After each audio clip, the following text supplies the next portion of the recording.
Olá pessoal, tudo bem? Vamos falar um pouquinho sobre a apelação criminal.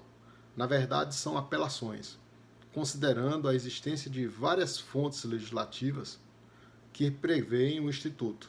O Código de Processo Penal Militar prevê apelação, a Lei dos Juizados Especiais Criminais também prevê apelação criminal.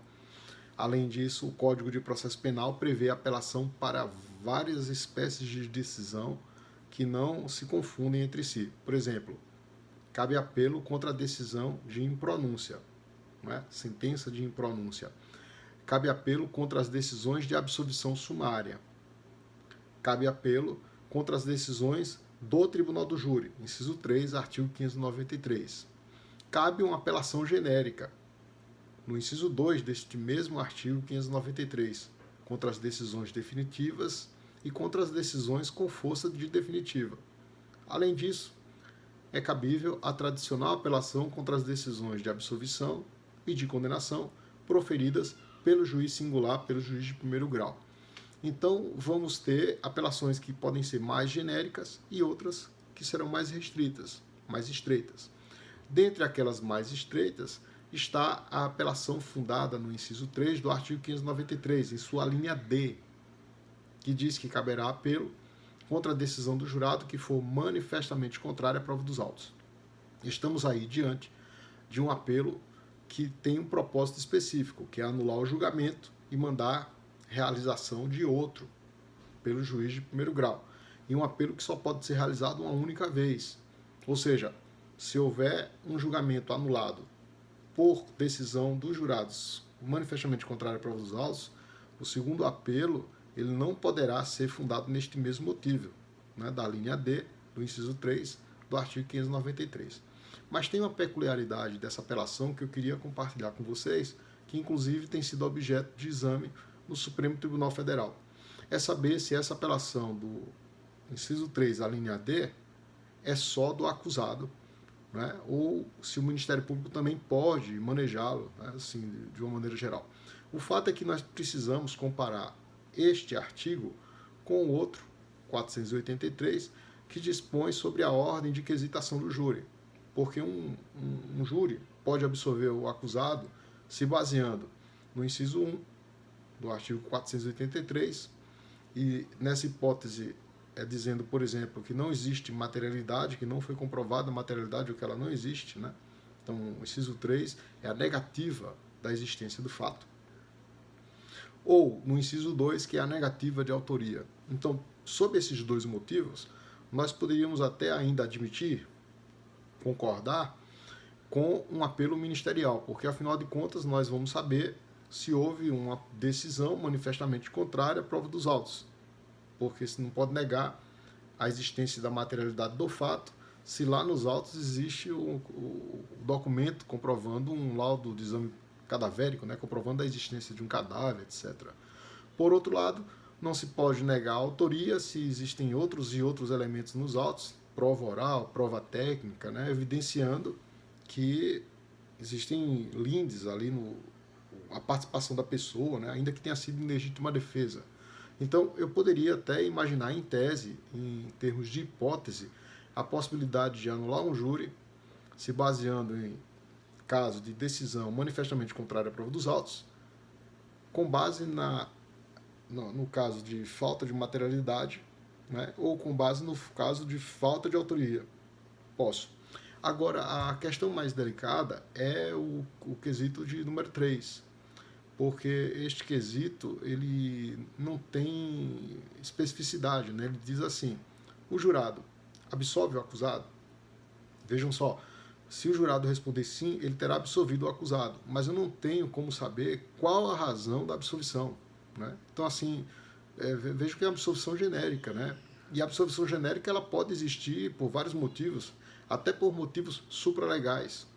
Esta é a questão, ou seja, a absolvição fundada no quesito genérico pode ser por insuficiência de provas.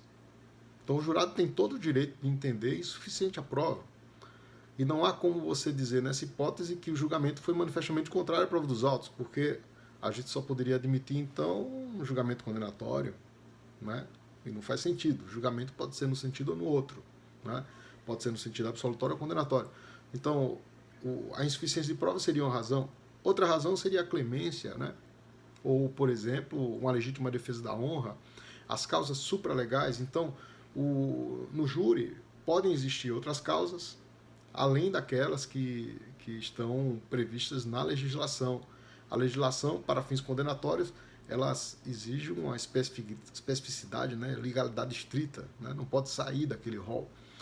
Mas quando se cuida de absolvição, a coisa é diferente, porque eu posso encontrar outros elementos autorizativos de evitação de uma condenação.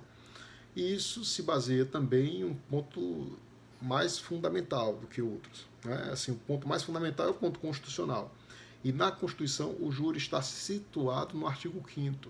Isso é basilar, né? Assim, algo que não pode ser esquecido. O que está no artigo 5º, em termos de direito processual penal, são garantias do indivíduo contra o poder de arbítrio do Estado. São direitos de primeira geração. Esse é o ponto mais importante. Porque, se encontrando o júri, né, a configuração do júri no artigo 5º, eu não posso jamais interpretá-lo no sentido de acelerar condenações ou de facilitar condenações à margem da lei.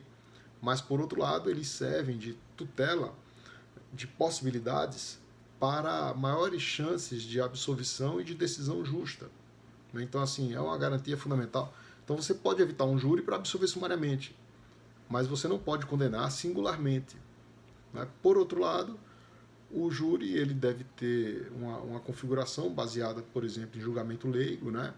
Um julgamento fundado em uma convicção íntima, mas que o jurado pode trazer outros elementos. E não há como você escrutinar, saber a razão exata da absolvição da pessoa. Não é? Se você tiver como resposta dos jurados a resposta concernente à absolvição, porque o júri resolveu absolver nos termos do quesito genérico, né? Aquele quesito que diz o jurado absolve o acusado, se responder sim, não há como se sindicalizar, se escrutinar, se saber a exata razão da absolvição. Então, nada mais lógico, né? Aí um raciocínio lógico e um raciocínio até apodítico, evidente, que nós não podemos alegar que o julgamento foi manifestamente contrário à prova dos autos. Ora, se eu não tenho como saber a razão da absolvição, não há como também enfrentar aquela outra questão, né? Olha, o julgamento foi manifestamente contrário à prova dos autos. Não. Você tem condição de saber se o julgamento foi contrário à prova dos autos ou não, se a forma de absolvição se fundar nos dois primeiros quesitos, como eu falei no início. O primeiro, a respeito da materialidade, negada a materialidade que está ali prevista de maneira indelével nos autos, com base num laudo, né? Então não se pode negar aquela materialidade, embora se submeta ao jurado. Então, a princípio, se não houver outros elementos para se negar a materialidade, ali eu tenho uma possibilidade de ajuizar, de interpor, né? de manejar a apelação se baseando no motivo do inciso 3, a linha D. Por outro lado, o segundo quesito, né? Se a pessoa concorre ou não para o fato. Então, assim, se existirem elementos evidenciando a participação, eu não posso, então, buscar outros elementos. Né?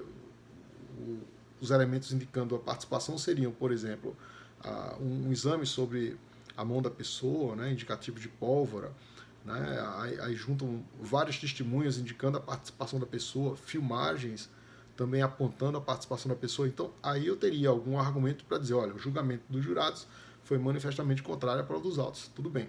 Mas o quesito seguinte, né, o terceiro quesito, que pode também ser o quarto, a depender da existência de uma decisão de desclassificação, de um quesito desclassificatório, ele pode ser o terceiro ou quarto.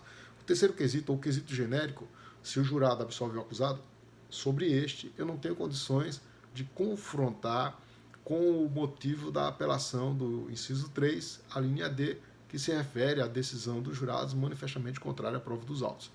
Aí vejam, além desses argumentos que nós tecemos até aqui, existe um outro também muito interessante e importante, que é o de se verificar que os recursos são inerentes à ampla defesa. E ampla defesa é só do imputado.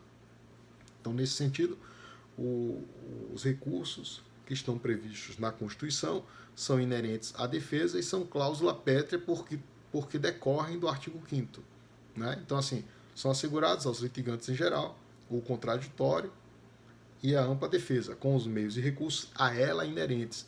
O texto constitucional usa realmente o pronome ela, né? Como se fosse o recurso inerente à defesa. Então, sob esse aspecto, eu não posso ampliar os recursos da acusação, especialmente utilizando analogia e malam partem, viu? Até a próxima. Um abraço.